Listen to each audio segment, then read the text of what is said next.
Alright folks, the Capizzi lock. This is an unusual one and it's not always high percentage, but I use this to get a reaction from my opponent or otherwise maintain control. This is named after Joseph Capizzi of Enzo Gracie in New York, or one of the branches around there. Slightly unusual, and it's a forearm break, so be careful not to cripple your training partners, please. So, from crucifix, I can actually attack either arm. This all depends on how dexterous you are. So the first option I have, starting on the arm here that I'm using both my hands here to control, Chimera trap, I'm going to take this arm here and run it along the line of his arm until my elbow clamps onto his wrist. So catch, run along, my elbow's now on his wrist. From here, I'm either grabbing my own tricep or my partner's tricep. My arm in the center is going to be the kind of fulcrum point or tipping point. What I'm trying to do is I'm trying to essentially put loads of pressure and force in one tiny little area, and that is using the bone of my forearm into his forearm here. I'm essentially trying to snap his forearm in two or put on a lot of horrible pressure here. So from here, I've caught this. My fingers and my hand is chopping this away. As I squeeze, I bring my elbow in towards my own ribs.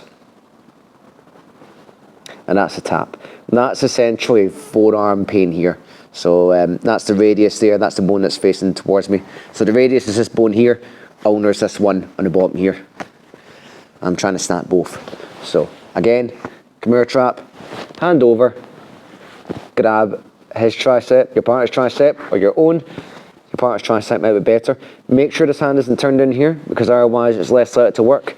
But with a knife in hand here, the hand actively knifes this way, a hug in, that's a quick tap.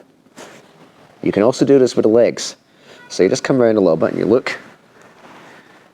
So perhaps I've started off the Chimera trap with my top leg in place.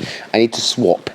So from here, Chimera trap, top leg comes into place, and I'll use my foot here to hook. This is just for starters. If you're not particularly dexterous, this version of the Capizzi lock might not be available to you. From here, what I want to do is make sure that my left shin bone is pretty close to his elbow. From here, I'll hook, I'll come over the top, and I'm gonna try and catch Hillbilly's wrist in the crook of my knee.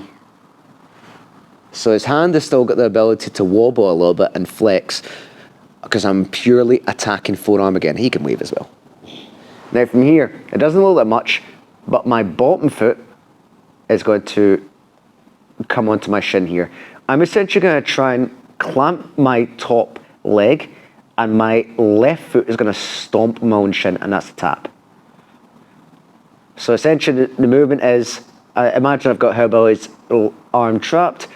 I'm coming in here nice and tight, and this foot is coming over the top, and this is causing my left shin, the one I'm tapping, to bite in again. Just like the Capizzi lock we did with the arms, this bony part of my shin is breaking his radius and ulnar, causing a lot of pain. So once more, I've caught, I might hook here a little bit. Even if I can't get the tap here, this is a really strong control position. Try and get your elbow out. It's quite difficult for them to escape. And if you get the tap in the process, magic. Those might not always work. I would ask you to avoid crippling your partner, please. They're great for control and great for setting up other attacks. Go train.